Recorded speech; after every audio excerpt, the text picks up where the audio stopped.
Have you ever thought that we would reach our 100th milestone? No, never. But we Gavliers, who are as powerful as warriors, have happily and successfully completed our 100th meeting. It's a moment to be cherished and a proud moment for all the Gavliers who have been in Paramount and also they are now too.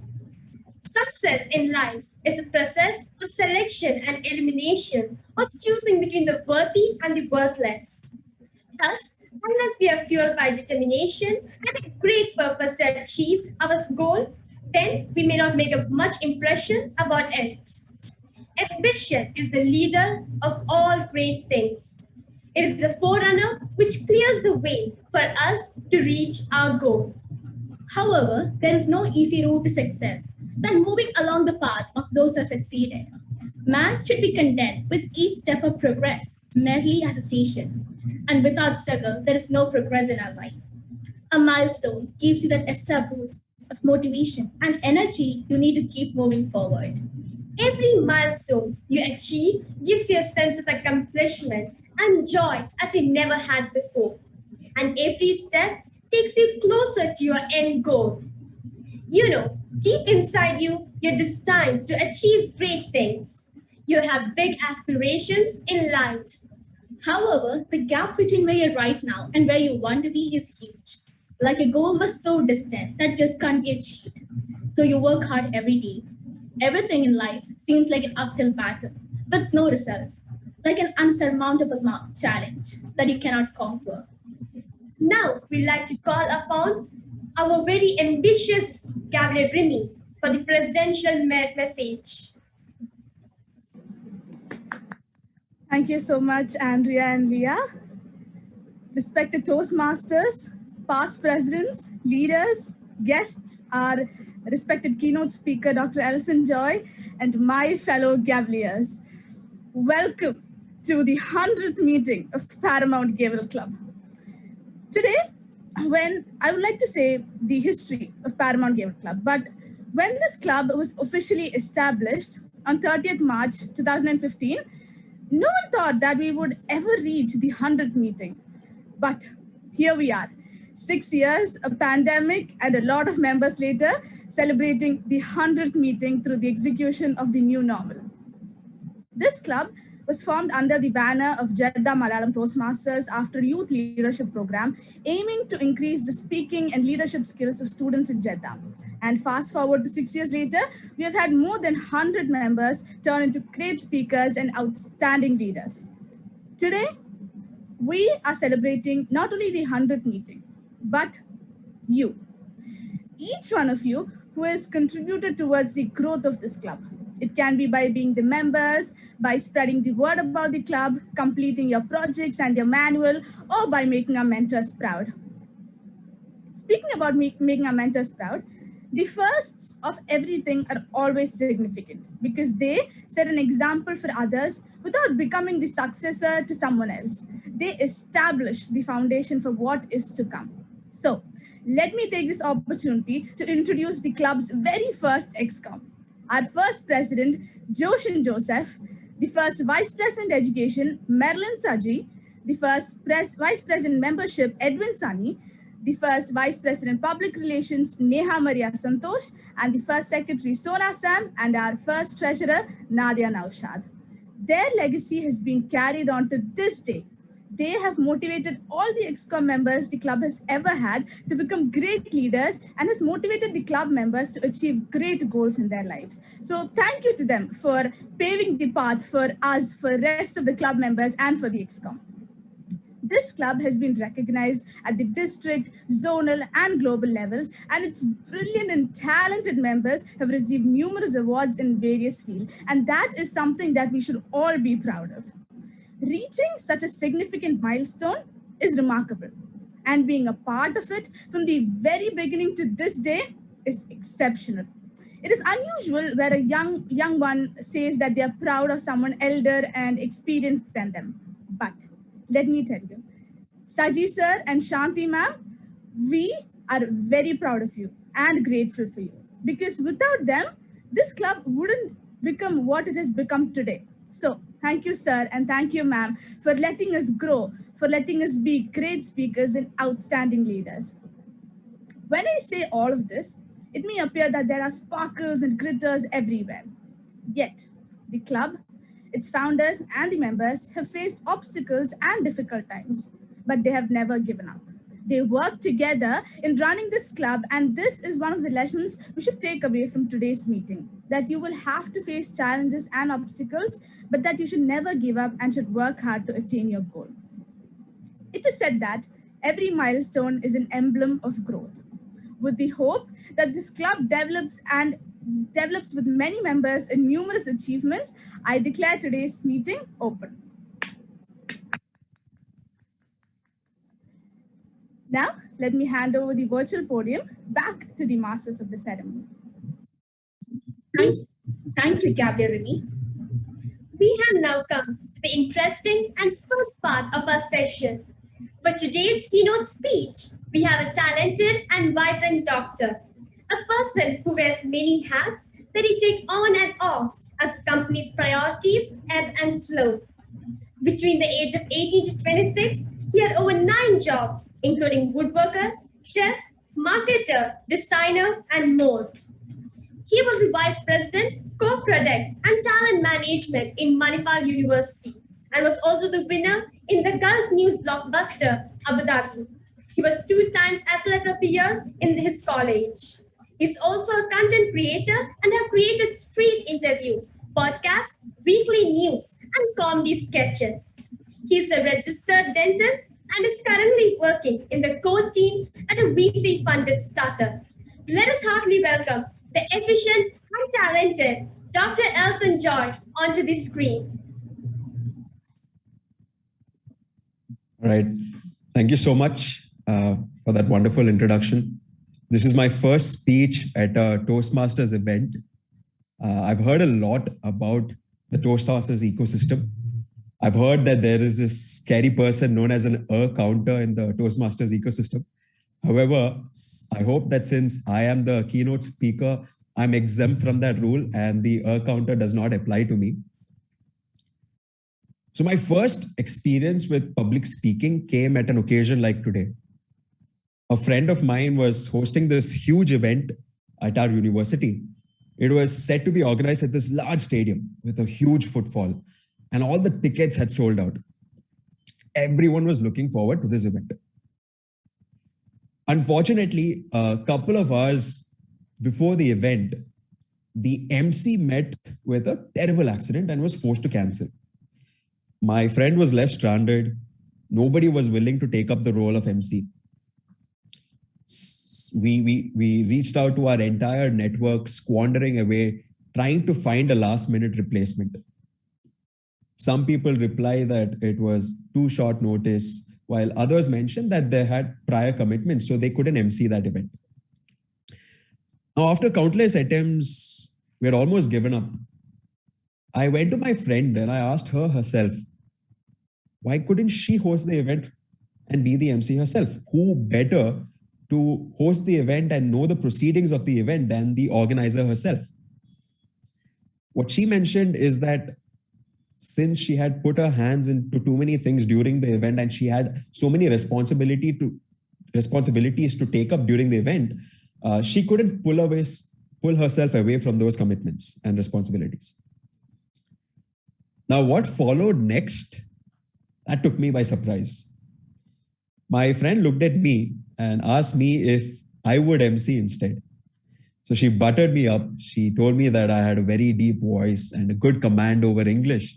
And she made the point that since I had been accompanying her since the past few weeks, helping her coordinate the event, I barely needed any preparation either.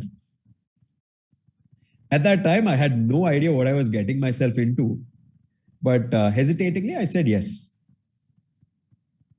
Minutes before the start of the grand event, as I walked up the stage and I noticed the swarm of people walking into the stadium is when I realized exactly what I had just gotten myself into.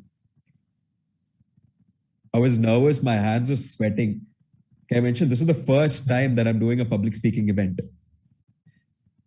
There was this huge bright light and there was this huge bright light that was shining right on my face. It was intended to help the audience at the back of the stage see me better, see the people on the stage better.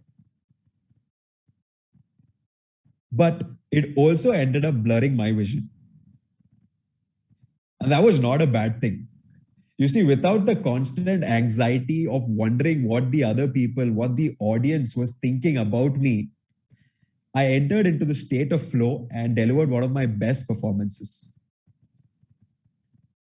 Unfortunately for the MC and fortunately for me, I ended up literally stealing the show and delivered one of my best performances. I tell you this because I've been given a very similar opportunity to address this esteemed gathering of speakers, storytellers, and future leaders who can captivate any audience. Like last time, I barely had any time for preparation. And like last time, I still have no idea what you guys on the other side of the thing of the screen are thinking about me, because I'm looking at a webcam and a screen in front of me. But I hope I can inspire you today, and through this keynote speech, hopefully you take in a couple of insights. Today, I'm going to be sharing 3 experiences from my career. During the introduction, they mentioned that I've had 9 different jobs from the age of 18 to 26. What I didn't mention is it's not that I had 9 different companies that I went to. It's that I had 9 different professions altogether. From working as a woodworker, that's a carpenter, a bike mechanic, a plumber, a graffiti artist, a waiter, a designer, marketer, etc. But today I'm going to be talking about 3 specific professions, which is my first profession. The second one I'll be talking about is the profession that I ended up studying for, dedicated 5+ years of my life for. And finally, I'll talk about the third experience, the third story, which is my current profession. And I hope that these anecdotes and insights inspire, because I know that most of you are in that transition of going from high school into college, and you're at the start of your careers. I hope that these anecdotes, these insights, and my experiences, my story, give you a little bit of inspiration. So let's get started. The first story is my first job. So as a child, every other weekend, my family and we would go to this nearby Pizza Hut to grab some of the fresh, hot pan pizza, right? The cheesy pan pizza. It was one of my favorite memories. I remember walking into the restaurants, getting seated on the table. We would be greeted by this pleasant waiter or waitress in this black uniform with a brown apron and a pen on the pocket. Very often, this waiter would gift me a coaster or a paper placemat and a bunch of crayons on which, using which I could color onto this placemat. There would be happy customers ringing the bell as they walked out of the restaurant. The whole experience imprinted these happy memories in my developing brain. Needless to say, working at Pizza Hut was my dream job. I'd get to wear that black uniform, brown apron, and I'd also get to binge on free pizzas while I was at work. Now, what more could an 18-year-old want? I still remember the first day I applied for the job. I walked into the restaurant to take away a box of pizza, and I noticed a boy standing in one corner. He was wearing that familiar black uniform. I went up to him and I asked him about his work. I asked him how he landed this job. He agreed to introduce me to the branch manager, and he told me that he loved working at the place. So the very next day, I met with the branch manager. I told him that I wanted to be a part of the team. He was impressed with my qualifications. You see, my doctor card had often helped me open doors, as it did that day. Funnily though, after the interview, he thought I had applied for the job of a manager. I'd gotten a promotion even before I landed the job. I had outdone myself. I informed him that I had to attend college and that I could only dedicate the evening hours. And so I chose to work part-time. Now, within the first few days, I was able to, pick up things quite well. The managers were impressed. My communication skills and the way I was handling the tables prompted them to assign the tables for me, the prime tables for me. This meant that anytime a high potential paying guest or a large reservation would come, I would be assigned to wait those tables. Now, this also increased my chances of pocketing the big tips. I wasn't necessarily the best at taking orders or serving the meals or clearing the tables, but my ability to communicate well in the English language, and that had differentiated me from the rest of my colleagues. And that multiplied my opportunities to meet with more high paying guests and take and make the best use of my work. All right, so that was the first story. Moving on to the second story. As I mentioned earlier, I spent more than 5 years, 5+ years, studying and training to be a dentist. Now, you might be wondering, what role does public speaking and communication have to play for a dentist who is observing and treating patients on a dental chair? I'll tell you. The role of good communication is the difference between a dentist that is thriving, whereas one that is barely breaking even. So I'll explain. After I completed my studies, I decided to shadow some dentists in the neighborhood clinics to try and pick up some dexterity with my hand and improve my hand skills and the patient treatment. Now, while I intended to practice my hand skills, I ended up learning so much more. I'm going to be sharing the example of 2 dentists. I don't know if you guys have read this book called The Rich Dad, Poor Dad by Robert Kiyosaki. So we'll narrate the story in a very similar experience, calling it Rich Dad, Rich Dentist, and Not So Rich Dentist. So first we'll go with the rich dentist. This was the first clinic that I went to. Now, the rich dentist had a very small clinic. It was kind of stuffy. It could barely fit 2 dental chairs. However, his communication skills were exemplary. Whenever a patient would walk into the clinic, he would greet them. He would meet and greet them like he was meeting a close relative of his. His inquiry, him finding about the history of presenting illness, didn't seem like an interrogation. Rather, it felt like a casual conversation.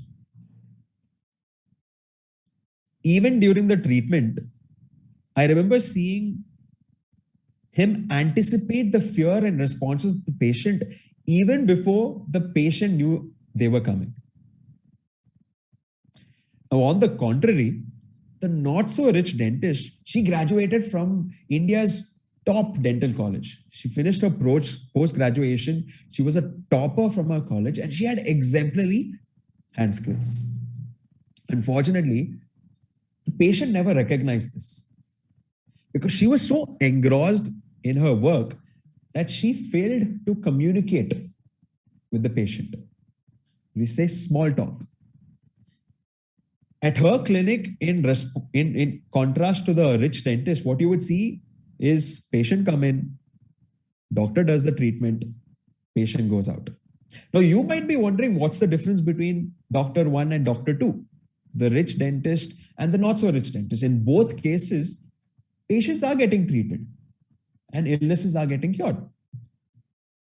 The one difference is what happens outside the clinic. If you have ever gone to a doctor or a dentist, it's most likely because someone else recommended that to you. Someone put in a word of mouth or a referral. Someone might have told you that this doctor is really good. You should go to him. Now, no points in guessing who you think is the doctor that ended up landing more patients, more referrals, and is therefore called the rich dentist. The point that I'm trying to make is that most of you right now are receiving very similar education. You're all probably going to same schools. So what is the differentiator between you and your classmate? That key differentiator is not in the hard skills, which is common to all of you. The key differentiator is your soft skills. Okay. Finally, let's move on to story number 3. Fast forward to the present. I currently work at a tech startup in Bangalore, as I mentioned earlier. And there's this very popular term in the startup ecosystem.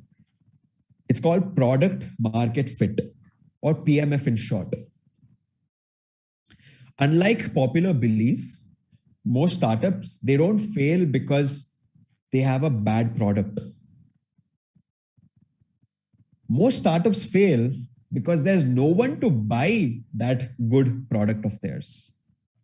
You see, product and distribution, they need to go hand in hand, in tandem. And it is for the same reason that my colleagues and I, we decided to become content creators. We decided to become influencers and actively create content on social media with the intention of leveraging our communication skills and building a community. And that community will in turn help us build the product. Now, let me elucidate what I mentioned, what I just said with a small example. So, say you guys want to build a simple health tracker or a fitness app. Now, you might think that the way to go about this is by spending 3 to 6 months developing the product, hiring some techies, some developers, some computer programmers, some product designers, focusing on building that product and eventually walking into the market and telling people, hey, we have this wonderful app, buy that from me. Now, that's not the way it works. The world has become so increasingly noisy and competitive that it's very hard to separate the signal from the noise. Rather than build the app first, what you first need to seek is a community, is your customer base, is your first 100 user base that will actively use your fitness app. And once you have identified this community, once you have built this audience and customer base, you reach out to them and you ask them, hey, what are your pain points? What are your needs? And based on the needs that they mention, you build a product that caters to those needs.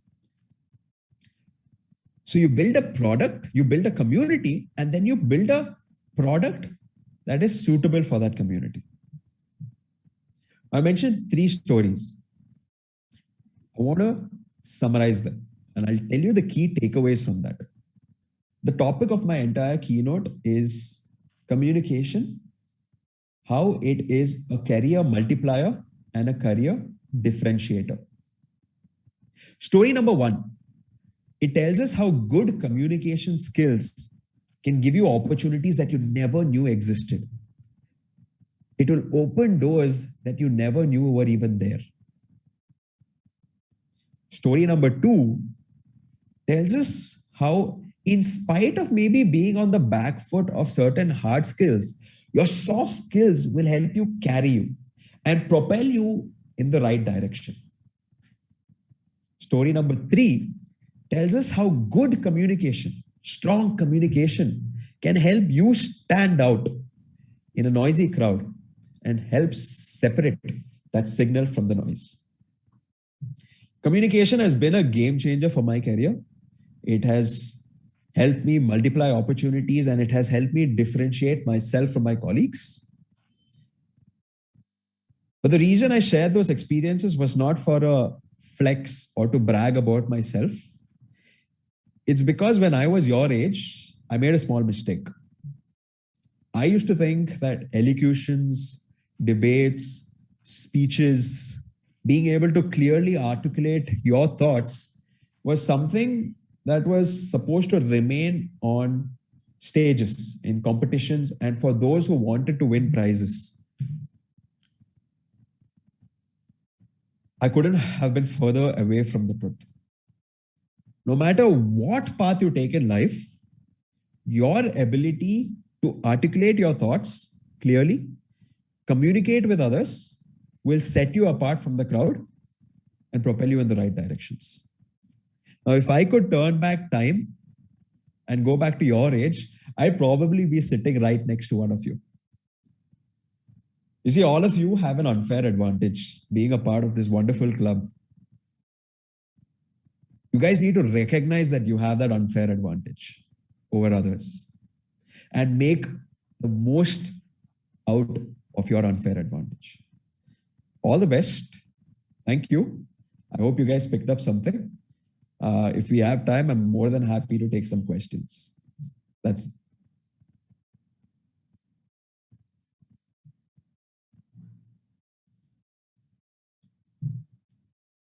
Yeah, if anyone has got any questions, you can ask now. Let's allocate like 2 to 3 minutes. So you can raise up your hands, or you can just raise up your hands and ask the questions directly. Is there any questions, please?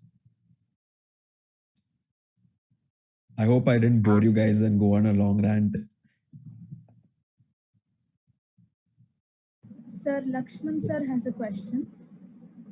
Yes, please. Go ahead. Thank you very much. Doctor. Thank you, Dr. Nelson. How are you? I'm very well. Beautiful. Nice to meet you, doctor. It is 7:30 from New Zealand. Anyway, it's very cold outside, just 13 degrees, very cold. Anyway, I'm just asking you to explain or explicate what happens from the student's point of view, because you moved through from the school to the tertiary, from the school to the higher learning level. That's actually a beautiful transition. How would you advise the students who are trying to go through that transition in a very couple of years, or maybe this year or that year? So how did you go with that transition? How did you manage? How did you get put on that transition and emerge successfully? Please spare some minutes for that. Thank you. Yeah, thank you so much, Dr. Lakshman, for that wonderful question. I generally give this advice in terms of two aspects. One is your personal, and second is your family. Because you guys are probably in the age group of 14 to 18, 19, your parents play a key role in your decision making. That's why I introduced the second concept of family. The first is you, right? As a child, we are all very curious. Right? I often ask my friends who take up other roles, why you never explored other curiosities? Haven't you, like, I ask my tech friends, so I am the only doctor in this startup. And I ask my tech friends, haven't you ever wondered what are those medicines that you eat? Haven't you wondered what happens to your body when you have a particular disease? Now, they've all mentioned that we've had those curiosities, but with time, we start to focus on other aspects, like say money or building a nice livelihood. But in the quest for going towards a nice livelihood, don't forget to stop living. Explore those curiosities that you have. Do not have any biases towards your curiosity. Right. For example, the reason I took up carpentry is because I used to see carpenters come into my house and they would work with the chisel and the mallet and all of that. And I would be like, that looks so cool. I want to be able to do that. So I just walked into a nearby workshop and I told them, hey, can you teach me how to do this? And initially they said, for you, this might be a joke, just coming in and learning from us. But for us, this is our living. So I told them, okay, here's the counter. I'll work with you for free. Hire me. I'll be free labor for you. I'll work with you. And the day you find that I'm useful, that's when you can pay me if you want. For me, I was getting to explore my curiosities. I was getting to learn something new. So payment was not what was important for me. So the first thing that I want to tell you guys is that you're in a very lucky time where there's so many cool things in this world. There are so many distractions. Explore those distractions. Because contrary to popular belief, there's this one advice that I got from this wonderful gentleman where we all keep hearing that life is too short. He told me life is too long for 1 or 2 years to matter. So take that time, explore your curiosities, find that match quality, find your passion. Because once you find that passion, you will work towards it with your entire heart. So that's the first thing. Now, the second aspect, that was your personal story. The second aspect is your family. Obviously, you have responsibilities. You are all part of an ecosystem. You have your parents whose desires you want to fulfill, your family, your relatives, your society. Now, you have a responsibility there. So what I would first do is to establish something called a track record. What a lot of my friends and colleagues, what we used to do to convince our parents to take up these wonderful curiosities is we would present like an entire deck, a PowerPoint presentation. We would go to our parents and we would be like, this is the point. This is the reason why you should let me explore this. And if I fail, I will do whatever you want. What you're trying to do here in this deck and presentation is you're trying to tell your parents, or you're trying to show your parents, not just tell your parents, you're showing them that you have done your research. You're serious about the decision that you're making. Your parents want the best for yourself. Don't forget that. But it is your job to convince them. You see, I would say, if you can't convince your parents of your dreams and desires, don't expect to be able to convince the rest of the world. Cool. So that's my two takes. This is what I used to follow. I know it's a little maybe aggressive or ruthless, but this is the mind space that I have. Number one, I always feel like it's important for you to explore those curiosities, especially during your early 20s when you have less priorities. And number two is leverage your parents, use them as an advantage rather than fight against them.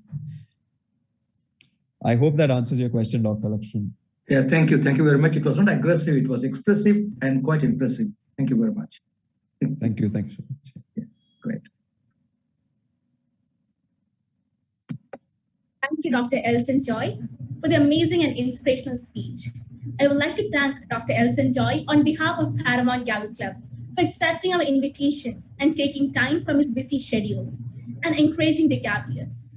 Now let me welcome Toastmaster Kavita ma'am to present the certificate to Dr. Elson Joy.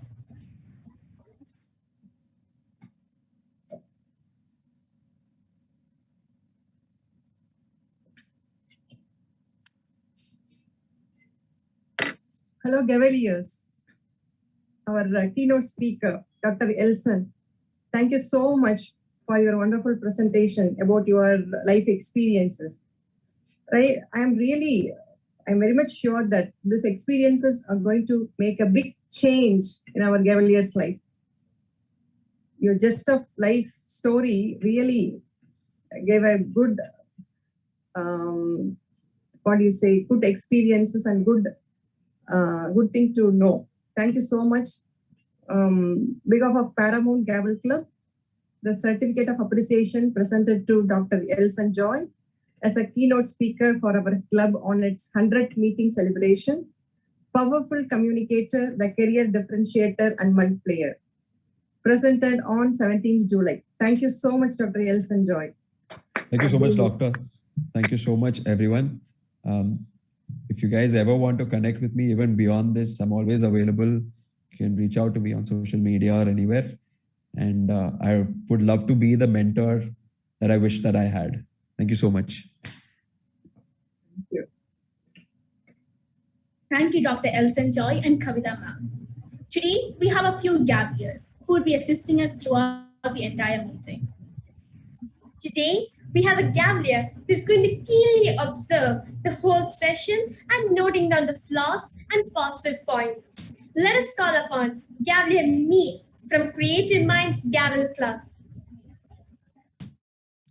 Hey there, everyone. So I'll be the general evaluator for today's meeting. First of all, it's a great honor and privilege to be part of